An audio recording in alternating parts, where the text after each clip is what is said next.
Hello mga ka-favorite! Para sa video nga na to ay samahan ninyo ako sa aking first day of OJT dito sa Municipality of Guagua. Ang tagal ko na nga walang upload at sana na-miss nyo ako, Chars!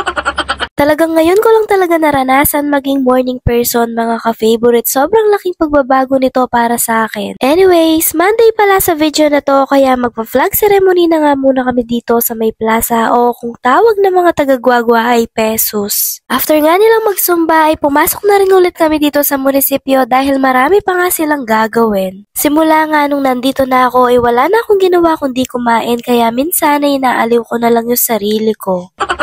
Para naman mayambag ako sa lipunan mga ka-favorite. Kidding aside, nagpapareceive nga ako ng mga papers na mga oras na to. At saka ako na rin nga ipapasilip sa inyo kung ano nga ba yung mga dala ko tuwing pumapasok ako ng OJT. Ay talaga namang unang araw pa lang may kasalan na. Diyos ko, kapilan niya kayain ka na ako. Talaga namang mapapasabi ka na lang na sa harap-harapan ko pa, Hindi ko na nga kayo isasama sa buong araw na kaganapan ko sa munisipyo, baka malaman niyo pang wala naman akong ginagawa, After nga ng OJT ko ay kinlaim ko lang yung libre sa akin nung kasama ko before nga ako manonood ng dance contest. Pasensya na nga rin nga sa boses ko ngayon dahil bungad-bungad pa nga ako. Nagpa-black hair na nga ako mga ka-favorite and after nga noon ay nanonood na kami ng dance contest dito sa Santo Niño, Guagua. Laraw ng hukbo ng mga Hapon.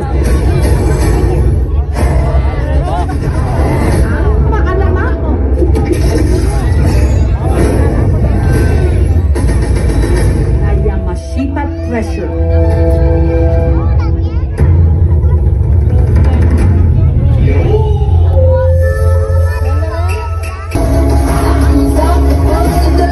hirap talaga kapag may sound yung pinapakita ko sa inyo, mahirap na baka makopyright na naman nga ako. Nasulatan ko sa baso at nakampilan sa kanyang beauty, sa kanyang pagbagsak. Pero mapunta na nga rin tayo dito sa concert ng GNC. Isasama ko na rin nga dito sa vlog na to. Hindi ko na nga muna kasi masyadong fino-focus yung pag-vlog ko dahil gusto ko na nga munang makapag-graduate. Para kasi sa akin, as of now, parang memories na nga muna sa akin yung mga ginagawa ko at thankful pa rin ako sa mga taong pilit na nanonood at nagsasabi na kailan yung next vlog mo dahil na-miss ko na nga yung boses mo tsaka yung mga ginagawa mong walang kakwenta-kwenta. Char!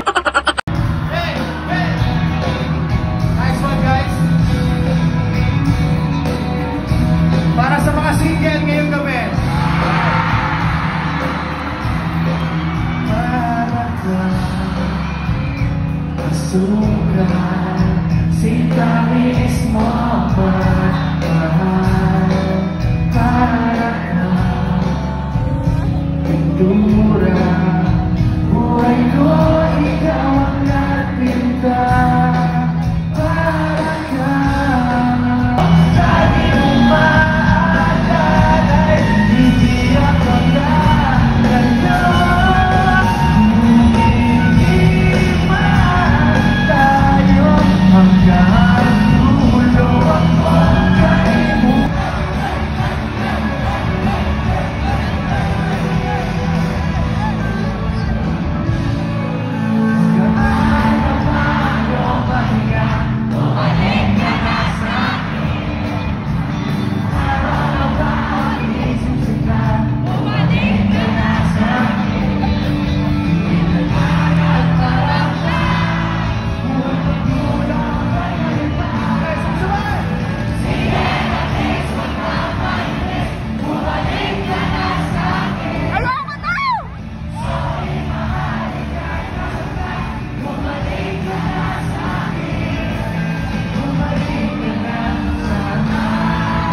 Anyways, babawi na lang nga ako ulit ng vlog sa inyo guys at dito ko natatapusin dahil talagang nahihirapan na akong magsalita. At isi-share ko na rin nga sa inyo na first time ko ang maka-experience na mag-bar ng 1 AM hanggang 5 AM pero kasama yung mga kapatid ko syempre. O diba kung dati na-experience nating mag-bar ng 3 PM, ngayon naman humabot tayo hanggang 5 AM.